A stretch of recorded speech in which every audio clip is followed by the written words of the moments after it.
phone rings, and Jim Albers was his wife. And she was just checking on him because no cell phones back then. Well, Glenn asked Jim to, hey, ask your wife if she knows the lottery numbers. You remember when there was an evening paper and they'd draw the lottery number? Well, Glenn relentlessly played the lottery. And somehow, some way, that rotten Jim Mowers knew Glenn's numbers. So anyway, he played it to the hilt. He was talking to his wife, and when Glenn asked him that, he writes the number. You probably know Glenn, but Jim writes the numbers down. Wait a minute, I didn't get to. He asked his wife to repeat them again. All the time, she wasn't doing anything. So he wrote the lottery numbers down. He shows them over to Glenn. Well, Glenn sees these numbers. Oh my God, I'm rich. He jumps up, turns the table over, and we're just standing there wondering, what's going on? I'm rich, I'm a millionaire. Well, that was all fun. Alberts was rolling the floor, dying laughing. Until Glenn said, I quit. I'm done. I'm going off, so I'm quitting. Glenn immediately, I'm not working this TV shift no more. He was heading to the office to quit his job. Well, Alberts had to run him down. Said, you moron, I was just kidding. But for one, oh my goodness. like I said, being a rotten. But for a brief second, Glenn was a millionaire. Well, that's a funny story, but I'll get back on track. Isaiah was trying to teach in this lesson, especially the exiles, that you can have it, you can lose it. He was wanting to show them three looks. Mm-hmm. Past to the future, but remember the present. And for a while, Judah, they were well off. Mm-hmm. They had it all made. Yeah. When they were in God's will, their economic structure was second to none. Their military was mighty, but they had a problem. They listened to other nations, they let other nations in, and they got all involved. Idols. But I'll have to say, God sent them away to Babylon. Mm-hmm. They learned their lesson. Like the little boy at the flagpole, they didn't stick their tongue to the pole anymore. They learned. After that time, when they came back, there was never another problem with adultery in Israel, in Judah. They learned their lesson. Now Babylon was taken care of too. But now there was other countries that invaded them, and you know that, but adultery was never a problem. God was their number one, even though they didn't always do the right things, but they didn't have a wooden pole that they carried around all the time like Babylon did, and God dealt with that too. But they learned from that lesson. They learned from the past. In other words, they looked back. Mm-hmm. If they wanted to be right with God, they had to learn from their past. Mm-hmm. So don't do away with history. Don't ever fail to take a quick, like you said, Roy, man, I can't believe it's that way. There's a lot of things. But I always said I couldn't hide nothing. I grew up on the creek. Everybody up down the road knew what I was into, and it was not the best things in the world, but you got to look at that past to know where you're going, so you got to walk the walk today. Now, a lot of people will say they walk the walk, but do they? Yeah. But do they? You don't know what to do when you leave, I'm just saying that. Anyway, we'll get into it. Hearken. The word hearken is going to be used 3 times in today's lesson. Isaiah's trying to get them to listen and to learn. Hearken to me, ye that follow after righteousness, ye that seek the Lord. Did you ever play hide and seek when you was a kid? Mm-hmm. You remember how to play it? They get some poor sucker to start off first, to get up against the tree. Of course, they try to get you to count to 100. And a lot of people would cheat and only count to maybe 10. But you sought something. You wanted to get off that wall. You wanted to hide. They wanted to hide. You wanted to seek them, and you wanted to find them. Get back, and they were it then. But anyway, it says, hearken to me, ye that follow after righteousness, ye that seek the Lord. If you seek the Lord, you follow after righteousness. It's one and the same people here. Mm-hmm. It's one and the same. And you have to have a goal. Their goal in hide and seek, you want to be it no more. If you want salvation, you're going to seek after the Lord. You need to be righteous. You need to walk after God. Walk His walk. Like I said a while ago, not one walk on Sunday and a different walk on Monday. Yeah. You have to have a goal, people, something to look forward to. And God is a goal. Yes, He is a goal. It's a good goal to be after. Hope nobody can take away either. No, it's Yeah. I not. don't care what they do to you, you can't take it away. Yep. But if you want to please God now, love His Son, worship His Son. That's all it takes.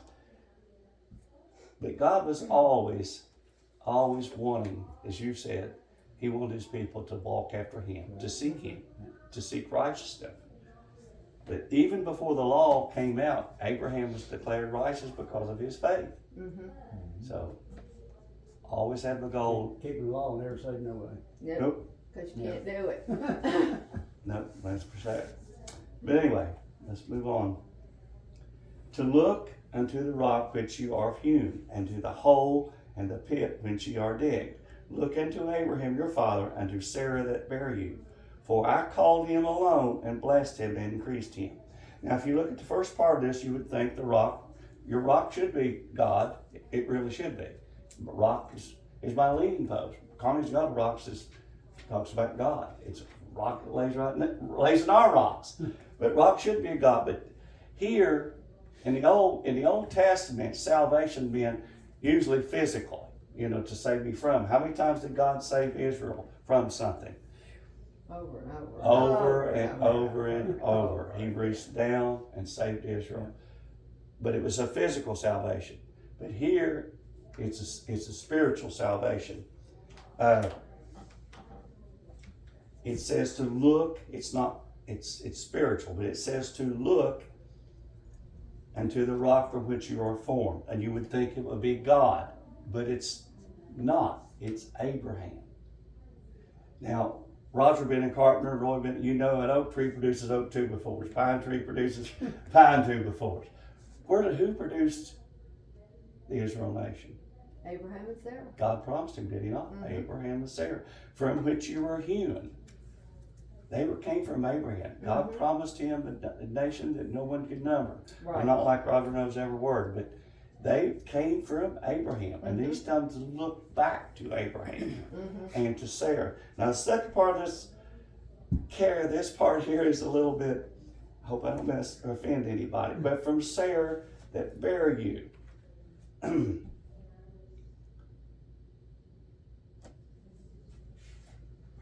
Okay. All right, Sarah. Okay, in older times, a cistern was used to describe a woman, and it's a pit and a cistern were one of the things. I know this is a terrible comparison. I'm not very good at it, but they're talking about Sarah's womb. Right. It was sealed, Mm-hmm. was it not? Right. And we discussed it in here before.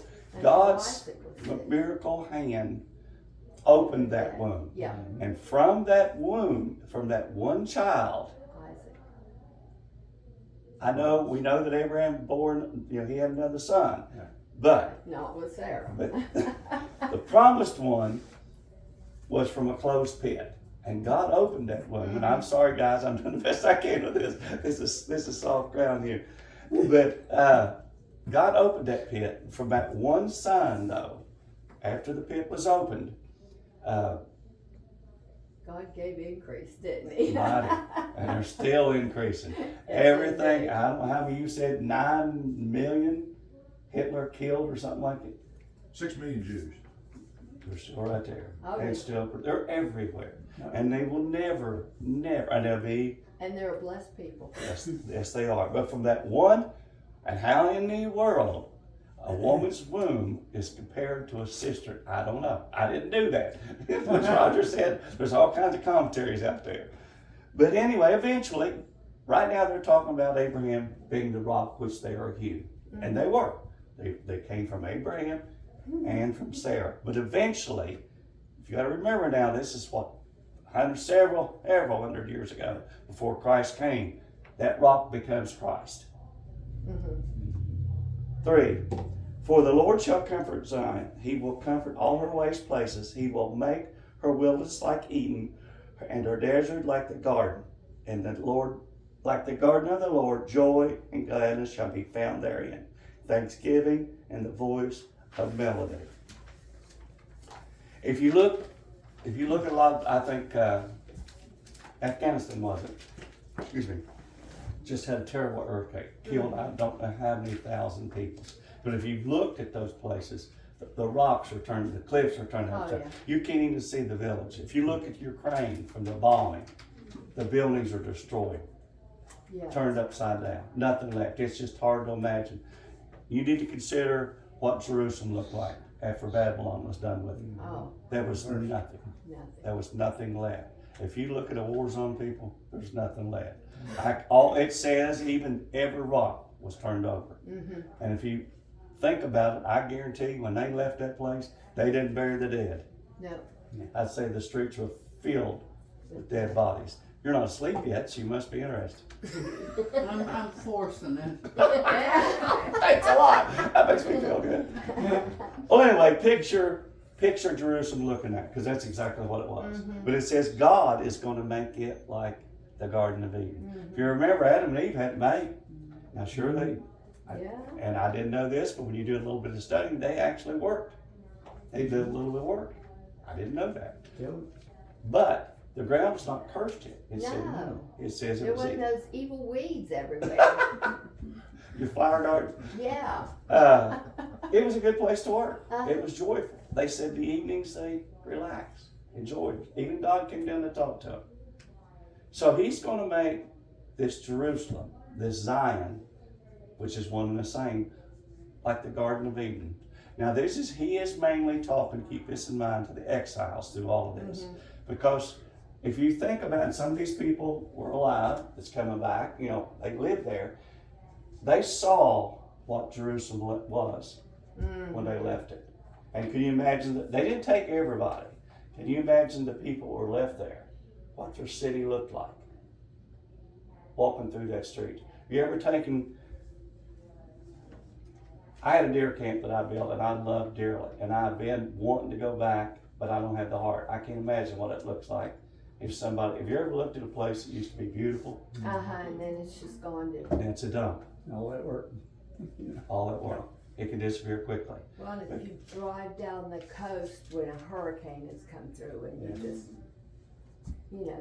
Or go by a house in the summertime that's not been occupied for 6 Mhm. months. I mean, It's terrible. Go up, I know June goes up north a lot. Go up north a lot and remember, if you've done it a long time, there used to be beautiful farms up there that did not. You look at them now, but the older ones have died off, the younger ones just don't want to farm. Mm-hmm. They just don't. But anyway, can you imagine what the people's song was that toured and their thoughts were about Jerusalem, this beautiful city that was? I don't think it was a song of joy, it was a song of sadness. I imagine their head was dropped. But God's going to change that. Mm-hmm. He's going to change it to a garden of Eden, garden of thanksgiving, and the voice will be a melody instead of a cheerful song, Katrina, Right. instead of a sad song. Instead of a dirge. But as of right now, though, this, like I said, this is to the exile. It's not there yet, but it will be. It will be. Right. Okay, I failed to tell you, but there's three I told you there's three hearkens in this lesson here. Mhm. And verse 4, here's the second hearken. Hearken unto me, my people, and give an ear to me, O my nation. I see Roger a lot of times, and I do the same thing. You'll turn your good ear, you can hear the best out of it. Give me an ear, listen to me, my people, my nation. For the law shall, next part of 4, for the law shall proceed from me, and I will make my judgment for the rest of the light of the people. Now, me refers to Jerusalem here. If you remember in the lesson past, Christ will return to Jerusalem. It says, there my law shall go forth. Mm-hmm. So, and he's talking to his people, the exiles that are returning, but also it says to the light of the people from Jerusalem. A lot of people, Hitler didn't like, they were jealous of Jews. But believe it or not, from this one statement, the world was saved. Everybody, The light. right, it came from Jerusalem. Yes, It it came did. from the Jews, but it extended to us, thank God. It extended to the whole world. And God doesn't hide. Roy did a message one time talking about a flashlight. See, I do listen. You can't hide a light. you remember more than I do about it. But you can't hide a light. Uh-uh. You cannot. I've seen people in movie theaters, that cell phone will light up and try to hide it. You know, you just can't hide a light in darkness. I know it looks like the world's dark, and it is a lot of places. Yeah. But God's light's shining people. Right. Yeah. There's still people saved. Yes. But His law will go forth from Jerusalem. Because that's what it says. If you remember 2 lessons back, it said the servant song. The servant was Christ, and Christ was coming to Jerusalem. From there, my laws will go forth. And He is the giver. 5, my righteousness is near, my salvation has gone forth, and mine arms shall judge the people. The isles shall wait upon me, and on my arms they shall trust.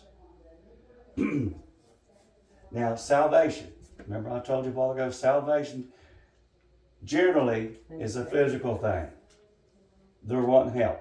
How many times they cried out? And when God extends His arm, how was it said of when God had the whale spew Jonah up on? It's usually it's a way of saving people, and physically.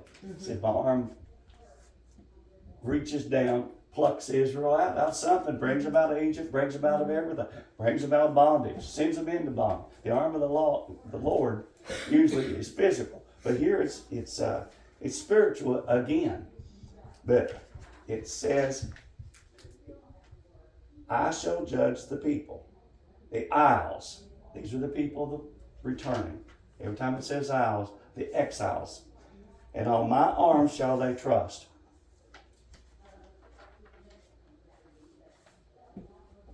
I may step on little toes here, but don't you need a true just God?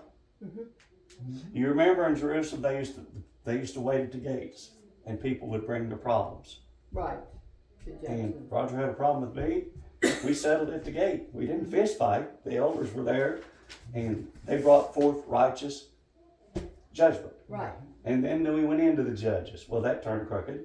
How much do you trust the judge system now? The judicial system? Zip. Not at all. Not at all. I don't see anybody that doesn't have a blank look on their face. I don't trust them. I used to, but I don't now. There was just a case, just not too long ago. Pelosi, husband got arrested for drunk driving. Before the day was over, it was changed to suspicion of drunk driving. Now you don't hear a thing about it. If you've got money, if you're rich, you're going to buy anybody. But me, they'd run over me with a steamboat as quick as long and take every what dollar I had left. The judicial system now is crooked as can be. I hate that, but it is what it is. And I hate to say this, Katrina, but a lot of the policemen are right in bed with them. Right. You can't have a crooked judge unless you have a crooked cop. You go with them. Christ said, I will rule with justice. Yeah. And He It will. be just. And He will. Another question. We said, well, I go, you're going to look at how you walk down. You want to go. You want to go to heaven. If I live like the Dickens run up and down this creek, do anything I want to, when you get to heaven, there I am too, just walking around with my chest stuck out.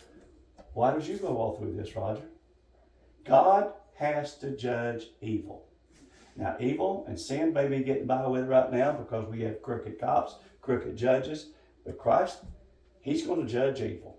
Right. And He's going to judge it with righteousness and truth and right. Not with how much money Darol don't have in his pocket to buy somebody off. How can we trust a God that didn't judge truthfully and righteously?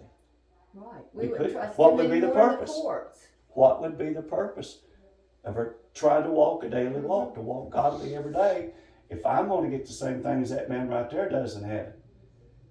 Sin will be judged. And there's going to be, you don't want to be in that line on judgment day, trust me. And by the sign of the blood too. Yes, sir. But if you strive for something and you have a goal and that's heaven, you're going to try your best to do, well, you should, if you look at your past, to get where you want to get. But right along, if I just do anything I want to do and never change a bit and I'm at that same goal, it ain't fair. But later on, you're going to see we don't get treated the best in the world. Look how Christians are getting treated right now. Yeah. We're the only ones that are persecuted right now.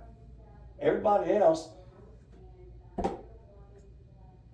you gotta be politically correct. I think. Right, right. But you can say anything about Christians. You can, we are not a protected class. Everyone else is. Okay. I think about the little lady that had gone overseas and worked for the Lord, you know, and she come back and big celebrity got off the plane and they made all big to do of it. She questioned God, you know. She said, God said, you're not home yet. Mm-hmm. Okay. That's not it. You're not home yet. 6, lift up your eyes unto heaven and look upon the earth beneath, for the heavens shall vanish away like smoke.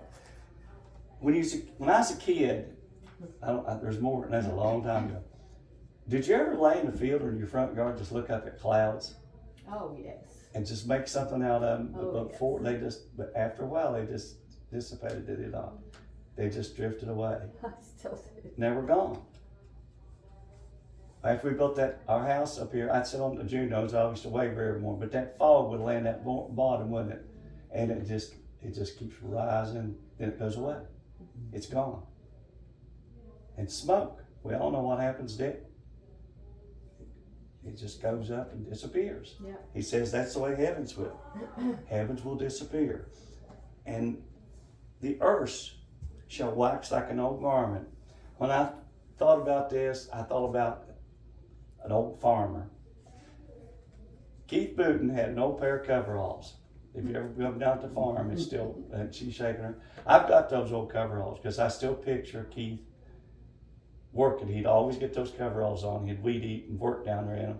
I asked Lois when he passed, I wanted those coveralls. And when I have time, if I work down, I'll put those coveralls on. But I picture the earth as an old garment. When it's worn out, ripped, strung, it's going to pass away too. Mm-hmm. It's just going to be gone. I got some of these tools you ever need to work with. I have more tools now. Hey, I can't find the tools of God between the farm, that rental house up there. But anyway, heaven and earth's going to be just like an old garment, going to be like smoke. It's going to drift away. And everyone that's here will die. It's going to be gone too.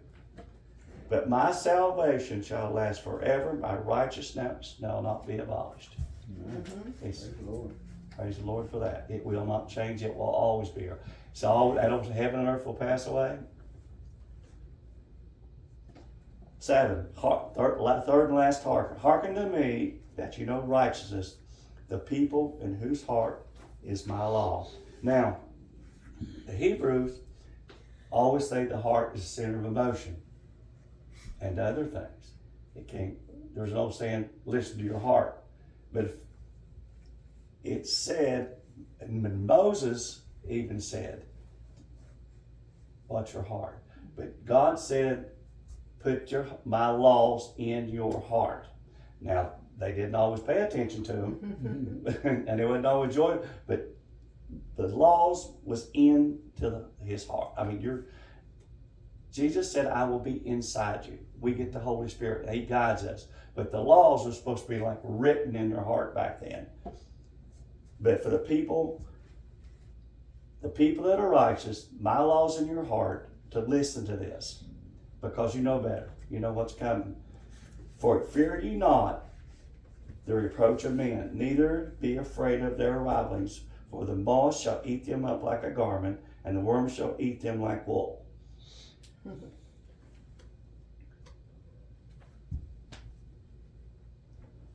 You made a statement a while ago. You said when you were saved from what? I was asked that question.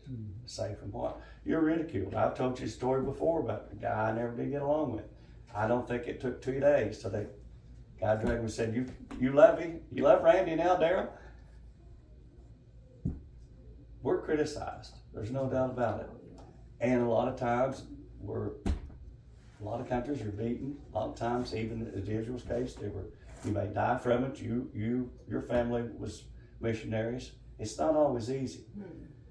But the Lord says, don't fear what man can do to you. Right. And he can't. What can he do? He can't take your soul. You can't take your soul. We're going to a better place. Yeah. It may be rough here, and it's getting real rough, in my opinion. And we're not allowed what we say. It's gonna be to the point that we're not gonna be able to use our Bibles. It'll happen, but don't worry about it, because God's not gonna use a big bear to destroy these people. It says here that a worm shall eat them like wool. And I know used to, Mom would talk about that the malls would get, I guess all the coaches stuff used to be made from wool, but that moth would, I guess, lay an egg or whatever, and the worm would eat up the clothes, would it not? Eat holes in them. That's what's gonna happen to these people. We'll be taken care of. Not so much for them. But my righteousness shall be forever, and my salvation from generation to generation. It will not go away. It won't change. They keep talking about God. They said in that meeting, basically, that things had changed. No, they ain't. Yeah. No, they ain't. Salvation, the reason for salvation, as we know, God didn't want nobody to perish. God does not change. And so he sent his son. It was the same then as it is now. It'll be the same in the future, people. But you need to look to the past. When they tell you history's not important anymore, It is, yeah. they're lying. They're crazy. Look to your past, where you come from. And if you want the future that we all want, take care of your present. I ran into a bucket on my tractor the other day, and I don't wanna do it again. Boy, I don't know where you're safe to be left alone. History. They were trying to kill me because the Lord's using me.